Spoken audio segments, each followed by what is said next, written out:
자동차 대량 해고 사태로 법정 투쟁을 벌여온 노동자들이 항소심에서 승소해 회사로 돌아갈 수 있는 길이 열렸습니다. 방하남 고용노동부 장관은 오늘 통상임금 산정 범위 확대와 근로시간 단축으로 중소기업들의 인건비 부담과 인력난이 심화하지 않도록 적극 노력하겠다고 말했습니다.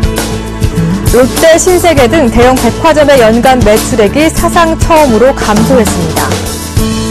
금융당국이 전체 금융권을 대상으로 매출채권 담보대출 운영 실태에 대한 긴급 점검에 나섭니다. 시청자 여러분 안녕하십니까? 센 경제 현장의 정혜림입니다. 닷새 만에 돌아온 외국인 덕분에 코스피 1920전 회복하면서 3거래 연속 상승 마감을 지었고요. 코스닥도 510전에 안착하면서 이틀째 상승 기조 이어나갔습니다. 원달러 환율도 미 고용지표 발표를 앞두고 관망세가 짙은 가운데 1070원대 중반대에서 거래를 마쳤는데요. 오늘장 마감 소식 증권부의 조민규 기자 연결해 자세한 소식 들어보도록 하겠습니다. 안녕하십니까? 안녕하세요. 네, 한 주 마무리 오늘 잘 해낸 것 같습니다. 양대 지수 모두 상승 마감 지었는데요. 마감 시황 전해주시죠. 네, 코스피 지수가 외국인의 매수세에 힘입어 상승 마감했습니다. 7일 코스피 지수는 전거래일보다 0.77%, 14.61포인트 오른 1922.50의 거래를 마쳤습니다. 전날 미국 증시가 고용지표 호조로 강세로 장을 마감한 가운데 국내 증시도 상승 출발했습니다. 장중 개인이 매도세를 키운 탓에 상승폭은 다소 제한됐지만 닷새 만에 외국인이 순매수로 전환하면서 1920선은 회복에는 성공했습니다. 이날 외국인은 1,592억 원어치를 사들이며 지수 상승을 이끌었습니다. 개인은 1,329억 원어치를 순매도했고 기관도 248억 원어치를 내다 팔았습니다. 업종별로는 전기가스업과 음식료품, 의약품이 상승했고 유통업과 은행, 통신업은 하락했습니다. 시가총액 상위 종목 중에서는 한국전력이 4.24% 올랐고 SK하이닉스와 현대차, 네이버, 삼성전자와 현대모비스도 강세를 보였습니다. 반면 현대중공업과 포스코는 약세로 거래를 마쳤습니다. 실적 개선 소식에 아모레퍼시픽과 코스맥스, 에이블 CNC 등 화장품주들이 크게 올랐고 SK케미칼도 9.25% 급등했습니다. 반면 GS건설은 유상증자 추진 소식에 가격 제한폭까지 떨어졌고 롯데쇼핑도 7.22% 하락했습니다.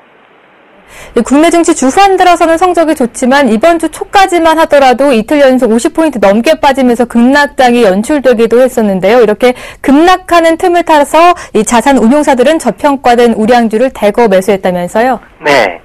미국과 중국의 경기 회복에 대한 우려와 신흥국의 경제 불안으로 국내 증시가 하락하자 주식형 펀드들이 저평가된 우량주를 대거 사들이고 있습니다. 7일 펀드 평가사 제로인에 따르면 주요 자산운용사들의 액티브 펀드 주식 편입 비중이 설 연휴 직전과 비교해 크게 증가한 것으로 나타났습니다. JP모간 자산운용의 액티브 펀드 편입 비중은 지난달 29일 94.11%였지만 최근 96.48%로 2.37%포인트 증가했고 NHC의 자산운용의 액티브 펀드 편입 비중도 최근 일주일 새 1.47%포인트 늘어난 98.67%를 기록했습니다. 이 밖에 KB자산운용과 키움자산운용, 트러스톤 자산운용, 한국투자밸류 자산운용 등도 주식형 펀드 내 주식 편입 비중을 높였습니다. 이들 운용사들은 설 연휴 전후로 저평가된 우량주를 대거 매수하고 있습니다. 트러스톤 자산운용은 지난 3일 SBS의 주식 92만여 주를 매입했는데요. SBS의 주가는 지난해 말 4만 1,000원을 넘겼지만 최근 3만 8,000원까지 하락하며 가격 매력이 높아졌습니다.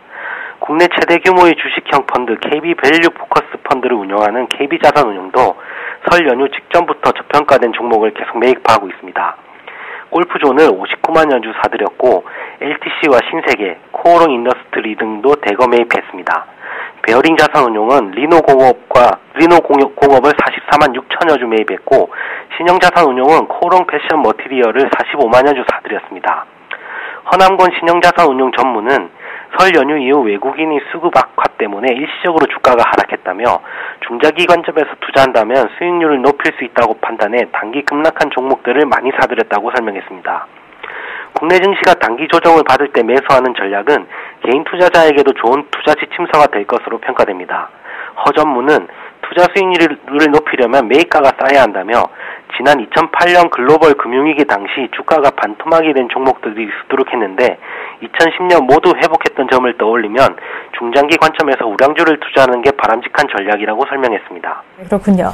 네이버가 오늘도 2%에 가까운 상승을 보이면서 마감 지었습니다. 전일장에서도 52주 신고가 경신하면서 최근 이렇게 흐름이 좋은데요. 이에 따른 목표 주가 상향 소식도 잇따르고 있다면서요? 예. 네이버의 모바일 메신저 라인에 대한 기대감이 높아지면서 목표 주가도 상향 랠리를 펼치고 있습니다. 특히 최근 들어 일부 증권사들이 목표 주가로 100만 원을 제시하고 있어 네이버가 주가 100만 원 이상인 황제주 등극 가능성에 관심이 쏠리고 있습니다. 네이버는 7일 유가증권에서 전날보다 1.62% 오른 75만 1,000원을 기록하며 사흘 연속 강세를 보였습니다.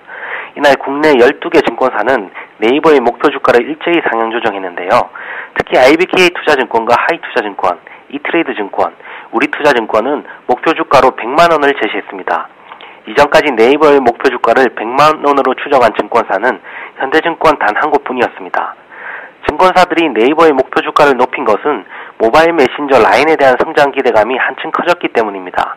실제 전날 네이버는 지난해 4분기 라인 매출액이 전분기보다 18.5% 성장한 2,131억 원을 기록했다고 밝혀 일각에서 제기됐던 매출 성장 우려를 불식시켰습니다.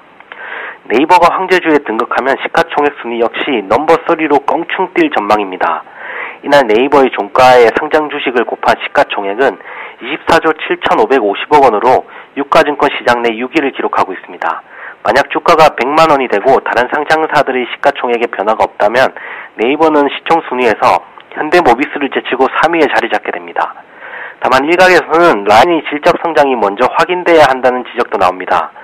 최훈 KB투자증권 연구원은 네이버의 지난해 4분기 실적이 시장 추정치와 유사했고 현재 주가는 2007년 검색 광고 시장 성장 당시 사상 최고점 수준까지 도달한 상황이라며 라인의 일본 매출 편중이 해소되는 등 질적 성장이 확인되기 전까지는 시장 비중을 유지하는 전략이 유효하다고 설명했습니다. 최 연구원은 라인의 가치를 16조 3천억 원으로 추정했습니다. 네, 잘 들었습니다. 금요일장 마감 소식 증권부의 조민규 기자와 함께했습니다. 오늘 말씀 고맙습니다. 고맙습니다.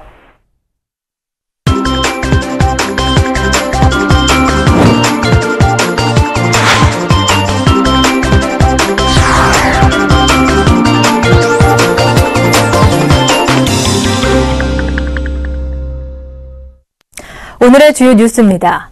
2009년 쌍용차 대량 해고 사태로 법정 투쟁을 벌여온 노동자들이 항소심에서 승소해 회사로 돌아갈 수 있는 길이 열렸습니다.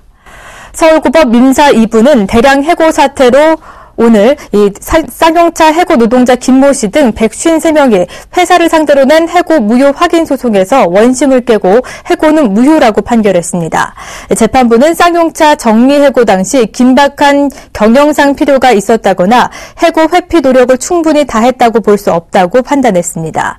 노조 관계자는 지난 5년간 문제를 원만하게 풀기 위해 싸워왔지만 사측이 거부했다며 사측이 해고 문제를 제자리로 돌리기 위한 대화에 나설 것을 촉구한다고 말했습니다. 쌍용차는 해고 무효 판결에 대해 상고하겠다는 방침입니다. 이 방하남 고용노동부 장관은 오늘 통상임금 산정 범위 확대와 근로시간 단축으로 중소기업들의 인건비 부담과 인력난이 심화되지 않도록 적극 노력하겠다고 말했습니다. 방 장관은 중소기업 대표들과의 간담회에서 업계의 애로사항을 청취할 수 있는 정책협의회를 구성하기 위해 중기중앙회와 협력을 확대해 나가겠다며 이같이 말했습니다. 이에 앞서 김기문 중기중앙회장은 통상임금 범위 확대와 휴일 근로의 연장 근로 포함에 따른 근로시간 단축 등과 관련해 중소기업계의 입장이 반영될 수 있도록 요청했습니다. 롯데, 신세계 등 대형 백화점의 연간 매출액이 사상 처음으로 감소했습니다. 롯데 백화점에 따르면 아울렛 10개 점을 포함한 국내 42개 점포의 지난해 순 매출은 8조 5,650억 원이었습니다. 이는 지난해보다 0.9% 감소한 것입니다. 롯데백화점은 금융위기 여파에도 2009년 8.7%, 2010년 12.6%로 매출 성장세가 지속됐습니다.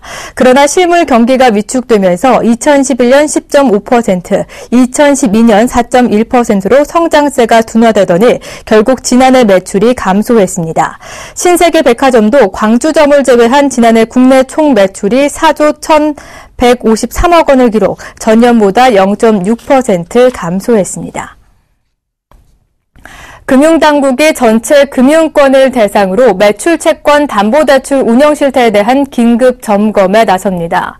금융감독원은 KT자회사인 KTENS 직원 김모 씨와 협력업체 N사 대표 등이 외상 매출채권 담보대출의 허점을 이용해 수천억 원대의 사기 대출을 받은 사건과 관련 전체 금융사로 점검을 확대키로 했습니다. 이번 기회에 금융사들이 대출 시 대기업을 맹신하는 관행을 뜯어 고치도록 강력하게 주문할 방침입니다. 피해를 본 하나, 농협, 국민은행뿐만 아니라 신한은행 등 나머지 시중은행과 지방은행의 매출 채권 대출 관행을 점검합니다. 저축은행, 증권사 등 제2금융권에 대해서는 일단 자체 점검하도록 했습니다. 추경호 기획재정부 제1차관은 오늘 올해 내내 시장 변동성이 커지는 상황이 지속될 것으로 보여 시장 모니터링 수위를 높여나가겠다고 말했습니다. 추 차관은 최근 환율과 주식시장의 움직임에 대해 큰 방향성에서는 정부가 예상한 범위에서 움직였다며 주 후반부로 가면서 변동성이 줄었다고 평가했습니다. 그는 이어서 다행스럽게 한국은 상대적으로 영향을 덜 받지만 그렇다고 안심할 수 있는 상황은 아니다라며 필요할 경우 선제적으로 대응하겠다고 말했습니다. 미국의 고용지표 흐름과 엔저 추세도 예의주시하고 있다고 말했습니다. 새해 들어서 주춤했던 부실 위험 기업들의 구조조정 작업이 다시금 속도를 내고 있습니다. 최근에 한진해운의 최은영 회장이 원활한 구조조정 작업을 위해서 회사 경영권을 포기하는가 하면 금융당국은 직접 나서서 이 자구 계획안을 조속히 이행할 것을 요구하고 나섰는데요. 오늘 이 내용 산업부의 경제부의 서민우 기자와 연결해서 자세한 얘기 들어보도록 하겠습니다. 안녕하십니까? 네, 안녕하십니까? 네, 지난 한 해부터 이 산업계와 금융계를 뜨겁게 달궜던 부실 대기업들의 구조조정이 올해 들어서는 다소 주춤한 모습인데요. 이 다시금 재점화되는 분위기라면서요? 네, 그렇습니다. 주로 건설, 해운, 조선 등 취약업종을 중심으로 기업 구조조정 작업이 다시 속도를 내고 있는데요. 먼저 건설 쪽을 보면 올해 상반기에 만기가 돌아오는 회사채 규모가 무려 5조 원에 달하는 등 자금 조달에 비상이 걸린 상황입니다. 특히 국내 건설사들은 부동산 경기 침체가 장기화하고 있어 자금난을 겪고 있는 곳이 많은데요. 지난해 웅진홀딩스의 법정관리 사태 이후 회사채 시장이 꽁꽁 얼어붙어 있어 회사채의 신규 발행마저 힘든 구조입니다. 한마디로 건설업계 전체가 초긴장하고 있는 상황인데요. 업계에선 올해에도 건설업체 여러 곳이 자금난을 견디지 못하고 쓰러질 것으로 조심스럽게 전망하고 있습니다. 이 글로벌 경기 침체로 해운업 역시 요즘 어려운 상황에 면치 못하고 있는데요. 금융당국이 직접 나서서 기업인들에게 구조조정에 적극 나서달라고 요청하고 있다면서요? 네, 그렇습니다. 지난해 약 3조 원의 자구계획안을 내놓은 현대그룹에 대해 금융당국과 채권단이 성과를 내보이라면서 퇴근하고 나섰는데요. 가격이 다소 낮더라도 가감하게 팔 수 있는 자산은 팔아서 선제적으로 유동성을 확보하라는 겁니다. 실제 조영재 금융감독원 부원장은 최근 유창근 현대상선 사장을 불러 자구계획안을 조속히 이행하고 유동성 문제를 해결하라고 촉구했는데요.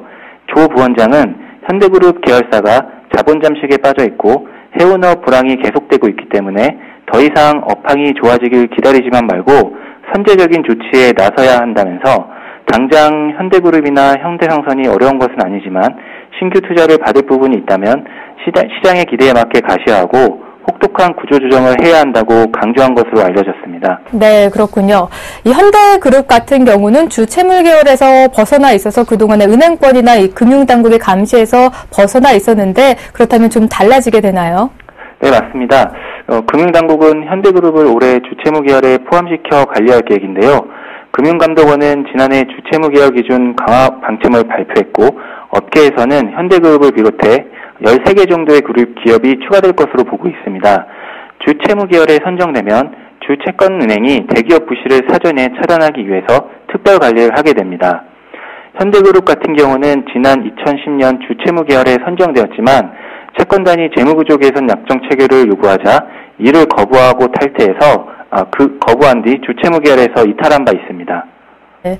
또 유동성 위기를 겪고 있는 한진해운의 경영권을 한진그룹에 넘기는 작업도 속도를 내고 있다면서요? 네, 그렇습니다. 관련 업계에 따르면 최은영 한진해운 회장이 회사 경영에서 손을 떼고 시숙인 조양호 한진그룹 회장에게 경영권을 넘기기로 결정하고 양측이 세부 방안에 대해서 조율에 들어갔다고 알려졌는데요. 금융업계 한 관계자는 한진그룹과 한진해운이 한진해운의 경영권을 넘기는 작업을 추진하고 있으며 지분정리 작업은 올 상반기 내에 마무리될 것으로 보인다고 전했습니다. 이렇게 되면 조양호 한진그룹 회장은 6회 공을 아우르는 종합물류회사를 소유하게 됩니다. 대신 최은영 한진해운 회장은 제3자 물류 등 일부 사업만 떼어내 독립경영을 하게 됩니다. 한진해운은 형식상 한진그룹 계열사지만 그동안 독자 경영을 해왔는데요. 최 회장은 조양호 회장의 남동생인 조수호 회장이 지난 2006년 별세한 후 한진해운 경영을 맡으며 계열 분리를 추진해왔습니다. 하지만 한진해운이 해운업 장기 침체로 인해 유동성 위기를 겪으면서 지난해 대한항공으로부터 긴급 자금을 지원받았고 이후 업계에서는 한진해운의 경영권이 한진그룹으로 넘어갈 것으로 예상해왔습니다. 이렇게 한진해운 외에도 다른 기업들의 구조조정 상황도 함께 전해주시죠. 네, 동부그룹을 비롯해 STX그룹, 성동조선 등 구조조정 작업이 진행 중인 기업들도 자산 매각이나 추가 자금 지원 등 구조조정에 박차를 가하고 있습니다.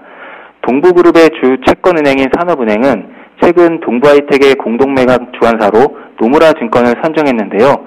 대표적인 알짜 자회사인 동부하이텍에 대한 매각 작업이 본격화한 것입니다. 산업은행은 지난해 말 동부그룹이 3조 원 규모의 재무구조 개선안을 발표하자 특수목적법인을 설립해 동부계열사 자산을 일괄 매각하는 방안을 추진했었는데요. 하지만 동부그룹과 산은이 매각 대상 자산에 대한 실사 결과 특수목적법인을 통한 일괄 매각의 실익이 크지 않다고 판단해 최근 들어 개별 매각 방안으로 선회했습니다. 동부제철 인천공장의 경우 유혹 인수 후보로 거론되었던 포스코가 최근 인수를 전혀 검토하지 않고 있다고 밝히면서 중국 자본에 넘어갈 가능성이 높아졌습니다. 한편 정밀 재실사 결과 1조 8천억 원에 달하는 추가 부실이 드러난 STX 조선의 경우 채권단이 추가 자금 지원과 출자 전환에 나설 예정입니다. 채권단은 지난해 이미 2조 7천억 원 규모의 자금 지원을 결의했는데요. 결국 STX 조선 경영 정상화를 위해 무려 4조 4천억 원에 달하는 자금이 들어가는 셈입니다. 이와 더불어 추가로 1조 3천억 원 규모의 출자 전환도 필요한 상황입니다. 1조 6,288억 원 규모의 출자 전환을 앞두고 실사보고서의 신뢰성을 두고 갈등을 겪었던 성동조선 채권단도 최근 재실사에 들어갔는데요. 재실사가 끝나는 다음 달 중에 그동안 진통을 겪어왔던 출자 전환 결의도 가능할 것으로 예상됩니다. 네, 잘 들었습니다. 지금까지 경제부의 서민우 기자와 함께했습니다. 오늘 말씀 고맙습니다. 네, 감사합니다.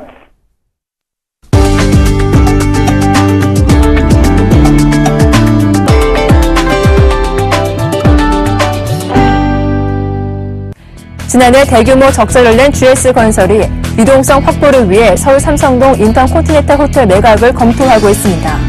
건설업계에 따르면 GS건설은 유상증자와 파르나스 호텔 매각을 적극 검토하고 있습니다.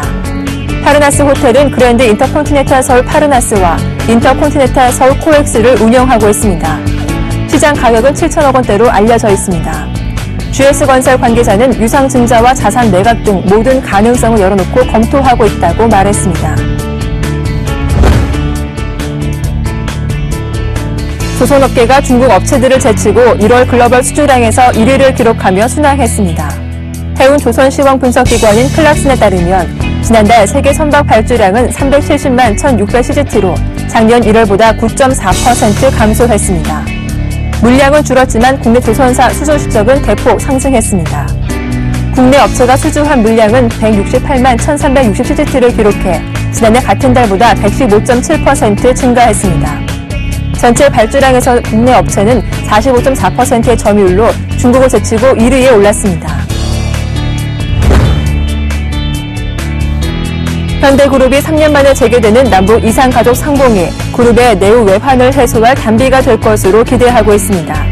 현대아산 관계자는 이번 상봉 행사가 성공적으로 진행돼 남북 관계가 개선되고 빠른 시일 내에 금강산 관광 재개 논의가 이루어지길 간절히 바란다고 밝혔습니다. 현대그룹은 현대상선에서 비롯된 자금난에 시달리다 현대증권을 포함한 금융계열사와 주요 자산을 매각하는 자구안을 진행 중입니다. 금강산 관광 재개가 자금난으로 실추된 그룹의 위상과 조직 내부의 사기를 회복할 수 있는 지렛대가 될 수 있다는 분석입니다. 한국GM이 사무직 직원을 대상으로 희망퇴직 신청을 받습니다. 한국GM은 오늘 사무직 직원들과 일부 생산 분야 감독직을 대상으로 희망퇴직 신청을 접수하겠다고 공지했습니다. 희망퇴직자에게는 퇴직금과 별도로 위로금, 학자금 등을 지원합니다. 글로벌 자동차 업체들의 경쟁 격화와 쉐보레 브랜드의 유럽 시장 단계적 철수 방침 등 급변하는 시장 상황에 대응하기 위해 사무직 등에 대한 희망퇴직 접수 방침을 정한 것으로 분석됩니다. 센 경제광장 오늘 준비한 소식은 여기까지입니다. 시청해주신 여러분 고맙습니다.